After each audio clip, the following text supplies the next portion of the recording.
जम्मु आरो काश्मीराव जानाय उदखारि गाग्लोबनाय जाथायनि उनाव आसामाव उदखारिनि गुलि गावलुंनाय जाथाय आसामनि काछार जिल्लायाव जादों उदखारिनि गुलि गावलुंनाय जाथाय जाथायाव साथाम उदखारिफोरनि जायगायावनो जिउ खहा काछार जिल्लानि भुबान हाजोआव बे गुलि गावलुंनाय जाथाया जादों थांनाय 16 जुलाइनि हराव जानाय गुलि गावलुंनाय जाथायाव आसाम पुलिसा साथाम उदखारिफोरखौ जिउ फोजोबदों पुलिसनि गुलियाव जिउ खहा जानाय उदखारिफोरखौ हामार गरिलानि सोद्रोमाफोर होनना पुलिसा फोरमायथिदों पुलिसनि गुलियाव जिउ खहा जानाय उदखारिफोरनि सानैखौ काछार जिल्लानि आरो गुबुन सासेखौ मणिपुरनिमोन होनना पुलिसा फोरमायथिदों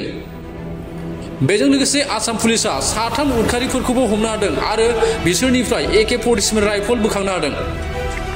12 डिसेम्बर तारिखे जिरिघाट थानार अंतर्गत नामदाइलং गाँवत এটা হত্যাৰ ঘটনা হৈছিল আৰু যিজনক হত্যা কৰা হৈছিল তেওঁ আছিল NNC কেডাৰ নাগা নেশনেল কাউন্সিলৰ কেডাৰ তেওঁৰ নাম আছিল গাইডিং চাওপাও ৰংমাই আৰু তেখেতে এটা সেলফ স্টাইল তেওঁ এটা ময়দান পিও বা তেওঁ এজন সিনিয়ৰ কেডাৰ আছিল তেওঁ হত্যা কৰা হৈছিল আৰু হত্যা কৰাৰ পিছতে আমি সেই সমগ্ৰ অঞ্চলটোত আমাৰ অভিযান তীব্ৰতৰ কৰি তুলিছিলো আৰু সেই অভিযান কালত পুৰহি নিখা এটা আমি বিশেষ ইনপুট লাভ কৰিছিলো আৰু ইনপুট লাভ কৰাৰ পিছত আমি সেই অঞ্চলটোত দুখন গাঁও আছে এটা হল নামদাইলং এৰিয়া আৰু এখন গাঁও পাহাৰীয়া অঞ্চল আছে সেই তাতে আমি এটা বিশেষ অভিযান আৰম্ভ কৰিছিলো আৰু এই অভিযানত আমাৰ হৈতে আসাম ৰাইফলৰ বিষয়া আৰু তেওঁলোকৰ দল আছিল আৰু গোটেই অভিযান কালত আমি 3 জনকৈ এক্টিভ NNC কেডাৰ আমি তেওঁলোকক ধৰিবলৈ সক্ষম হলো আৰু এই 3 জন এক্টিভ কেডাৰৰ নাম হল পাউনিং ৰংমাই son of দাম্পানা ৰংমাই সামতিলা জিৰিঘাট দ্বিতীয়জন ব্যক্তি হল দ্বিতীয়য়াং ৰংমাই থাইলাংলুং তেওঁ দেউতাকৰ নাম হল থাইলাংলুং ৰংমাই তেওঁ হল সামতিলা জিৰিঘাট আৰু এজন আছে তেওঁ হল নামজাউৰে গমৰে তেখেতৰ হল নামদাইলঙৰ জিৰিঘাটৰ গতিকে তেওঁলোকক আমি 3 জনকে এৰেষ্ট কৰিছো আৰু তেওঁলোকক আমি ইন্টাৰোগেশন কৰিছো আৰু তদন্তকালত দেখা গৈছে যে তেওঁলোকে নিজস্বভাৱে তেওঁলোকে স্বীকাৰ কৰিছে যে তেওঁলোকে এই NNC বা নাগা নেশনেল কাউন্সিলৰ তেওঁলোকৰ এক্টিভ কেডাৰ আৰু তেওঁলোকে সেই অঞ্চলত চলি থকা বিভিন্ন দুষ্কৃতিমূলক ঘটনা বা ধন দাবীৰ ঘটনা হৈতে তেওঁলোকে জড়িত হৈ আছে আৰু আমাৰ প্ৰাইম সাসপেক্ট হল এই 3 জন আৰু এই 3 জনে এই ঘটনাটোৰ হৈতে জড়িত বুলি আমি তেওঁলোকক আমি সাসপেক্ট কৰিছো আৰু সেই কাৰণে আমি তদন্ত চলাই আছো আৰু বৰ্তমানলৈকে আমি সেই তেওঁলোকৰ পৰা যিখিনি তথ্য লাভ কৰিছো সেই তথ্যৰ ভিত্তিত আমাৰ অভিযান অব্যাহত আছে আৰু অভিযান কালত আমি তেওঁলোকৰ পৰা কিছু সংখ্যক নথিপত্ৰ আমি লাভ কৰিছো আৰু বৰ্তমানলৈকে আমাৰ অভিযান চলি আছে এই অভিযান কালতে আমি এই যিজন ব্যক্তি হত্যা কৰা হল এই হত্যা কৰাৰ লগত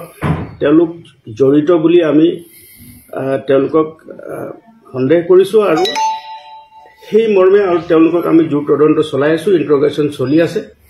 আৰু এই তদন্ত কালত দেখা গৈছে যে তেওঁলোকে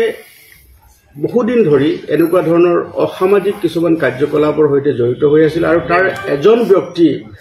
যোৱা 2 বছৰ আগতে সেই অঞ্চলত এজন NNC কেডাৰ হত্যা হৈছিল তেওঁৰ নাম আছিল ডেভিড এই ডেভিডৰ হত্যাকাণ্ডৰ লগতো তেওঁ জড়িত হৈ আছিল আৰু তেওঁ ঘৰৰ পৰাই আৰ্মছ ৰিকভাৰী হৈছিল সেই ব্যক্তিজনকো আমি ইয়াত প্ৰাইম সাসপেক্ট হিচাপে আমি এৰেষ্ট কৰিছো আৰু বৰ্তমান তেওঁলোকক আমি জেৰা চলাই আছো আৰু তেওঁলোকক আমি মাননীয় আদালতত প্ৰেৰণ কৰাৰ পাছত আমাক 10 দিনৰ কাৰণে আমাক আৰক্ষী জিম্মাত দিছে আৰু আমি তদন্ত বৰ্তমানলৈকে আমি জোৰদাৰ কৰি তুলিছো এটা ক্ৰেডিবল ইনপুট আমি লাভ কৰিছো তাৰ পৰা আমি জনা গৈছে যে তেওঁলোকে এই হত্যাকাণ্ডৰ হৈতে জড়িত তেওঁলোকে স্বীকাৰ কৰিছে তেওঁলোকে NNC কেডাৰ হয় আৰু তেওঁলোকে 3জন এৰিয়া কমান্ডাৰ হয় কৰিছো আৰু তেওঁলোকৰ যিখিনি তথ্য পাতি আমি তেওঁলোকক জনাইছো যে মণিপুৰতো এনেকুৱা কিছু ঘটনাৰ সৈতে যদি কিবা জড়িত আছে তেখেতৰ পৰা আমি সেই তথ্য বিচাৰি পেলাই আমি তেখেতলৈ প্ৰেৰণ কৰিছো আৰু আমি যৌথভাৱেও আমি তেওঁলোকৰ যি এছপি মহোদয় আছে হৰ্মা ডাঙৰীয়া তেখেতো আমাৰ এই অঞ্চলত আহিছে আমি একেলগে সেই অঞ্চলত অভিযানো চলাই আছো আৰু যোৱা পৰহি নিশা যেটো আমাৰ অভিযান চলিছে সেইটো আমি असम राइफलर होते आमी जुटिया भावे ये अभियान आमी चलाइछे। नहीं, अभी जो हमारा जो प्रिलिमिनरी इन्वेस्टिगेशन है इससे यही साबित हो रहा है कि ये लोगों का कुछ जो मतलब कलेक्शंस होता है, धंधा भी करता है, मतलब पैसा डिमांड करता है कुछ लोगों से। और इसका जो ये लोग जब पैसा जो ये लोग का अपना जो ऑडिट होता है इसके बीच में किसके पास कौन पैसा जाएगा इसके लेके वो लोगों के बीच में अनबन था और उसके बीच में झगड़ा हुआ और झगड़ा होने के बाद उन लोग के साथ ऐसा घटना उस दिन हुआ। जो ग्रुप है जो एनएनसीएल के जो कैडर है वो रंगमाई है और जेलियन ग्रुप के साथ ही मिलके ये एनएनसी का कैडर उस जगह पे है। तो ये कोई अगर उसका हो सकता है तो उसके लिए हम लोग कोशिश कर रहे हैं कि जेडयूएफ के साथ ही भी लोगों कोई साठगांठ अगर है तो उसके लिए हम कोशिश कर रहे हैं।